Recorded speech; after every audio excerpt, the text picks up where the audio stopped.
Hello students. तो आज हम आप लोगों को RRB group D 2025 maths questions analysis करवाएंगे। तो आप लोग अच्छे से हमारे एनालिसिस को देखें और अपना भी जो भी मार्क्स है 1-2 नंबर वो अपने शिफ्ट में अपना फिक्स कर लें, क्योंकि हम आज उस टाइप का क्वेश्चन करवा रहे हैं जिस टाइप से क्वेश्चन आप छोड़ देते हैं। आपको आता है लेकिन उस समय दिमाग आपका काम नहीं करता है किस टाइप का क्वेश्चन कैसे होगा। तो बार बार आप किस प्रैक्टिस करेंगे तो ज़रूर आपका क्वेश्चन बनेगा। तो आइए बिना समय नष्ट किए हम लोग अपना चलते हैं क्वेश्चंस की ओर। तो देखते हैं कि आज का क्वेश्चन क्या है। आप लोगों के सामने क्वेश्चन है, एक व्यापारी अपने माल पर क्रय मूल्य से 26% अधिक मूल्य अंकित करता है और फिर उस पर 13% की छूट प्रदान करता है। उसका लाभ प्रतिशत में ज्ञात कीजिए। ठीक है, तो इस टाइप से जो भी क्वेश्चन करना होगा तो आप सक्सेसिव फार्मूला जो जानते हैं x + y + xy/100, इसी को अप्लाई करेंगे।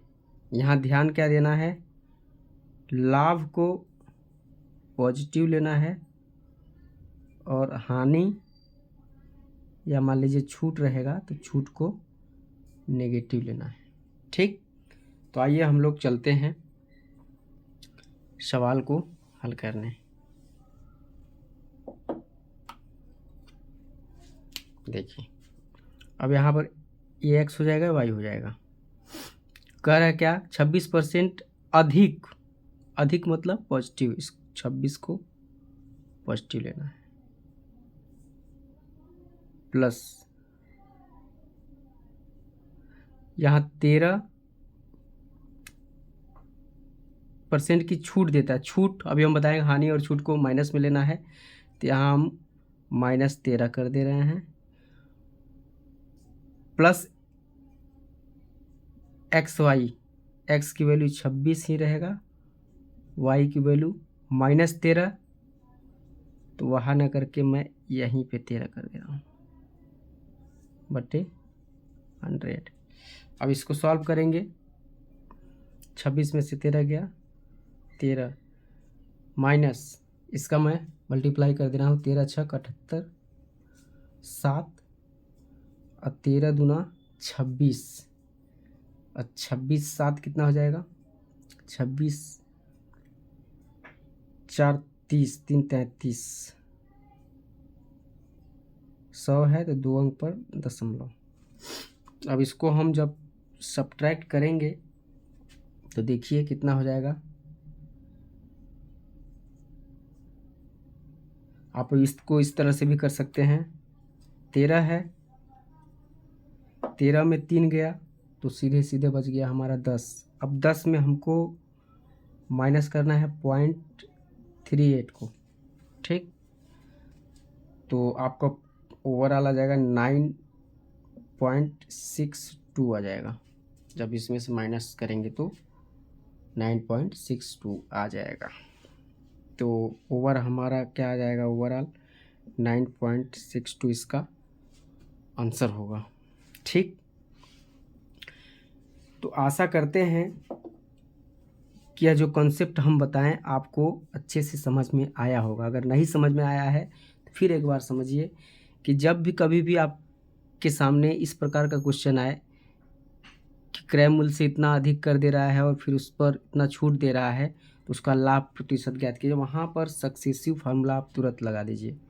बस वहाँ पर यह ध्यान देना है जितना अधिक और लाभ को पॉजिटिव लेना है और छूट और हानि को नेगेटिव लेना है। हम सॉल्व किए, माइनस कर दिए,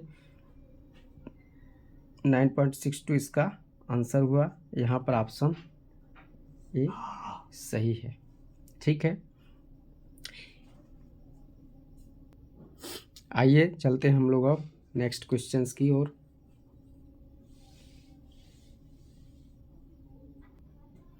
तो स्टूडेंट्स हम लोग चलते हैं नेक्स्ट क्वेश्चंस की ओर।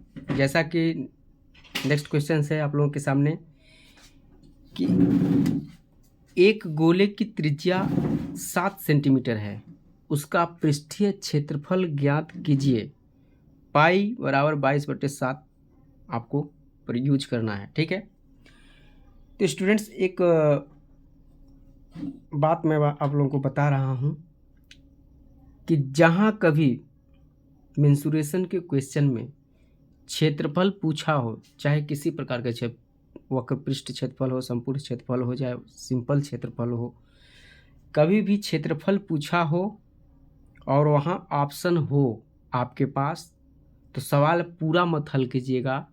आप पहला काम कीजिएगा, उस ऑप्शन में 11 का मल्टीपल या 11 का डिविजिबिलिटी रूल लगा के चेक करिएगा कौन सा ऑप्शन 11 से विभाज्य है, वही ऑप्शन आपका आंसर होगा। पहला काम आप यही करेंगे।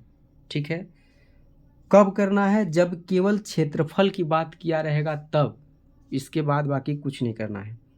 ठीक है, अगर क्षेत्रफल पूछा है तो पहला काम आपका ये होगा कि आप 11 से डिविजिबिलिटी रूल वाला ऑप्शन खोजेंगे, कौन सा ऑप्शन 11 से विभाजित है, वही आपका आंसर होगा। तो आइए हम लोग अपने ट्रिक को थोड़ा आजमाते हैं कि क्या ऐसा कोई ऑप्शन है। देखिए,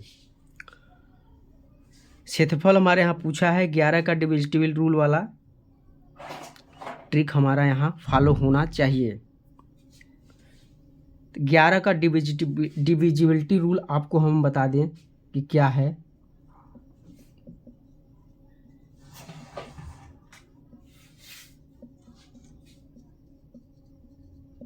इसमें 11 से विभाज्यता का नियम यह है कि जो संख्या दिया हुआ है उसमें सम स्थानों पर या सम स्थान वाले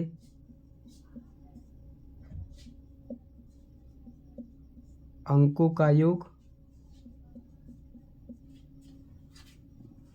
और विषम स्थान वाले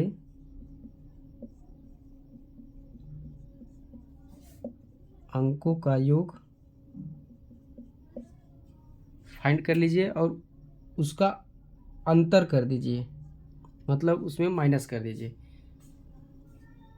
वह अंतर या तो 11 से विभाज्य आ जाए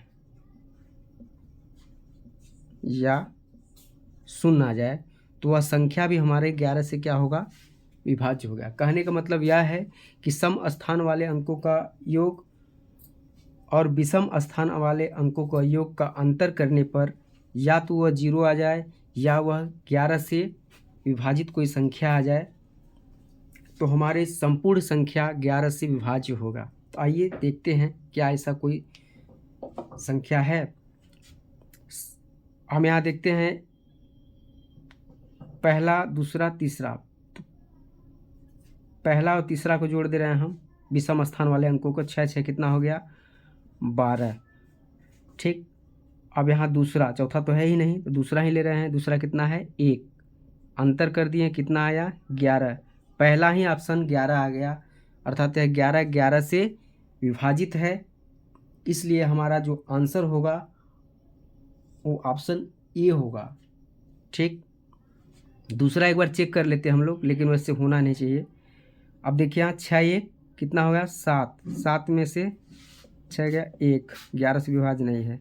6 7 में से 6 गया, कोई मतलब नहीं। 6 12 में से 6 गया 6, कोई भी नहीं है 11 से विभाज्य।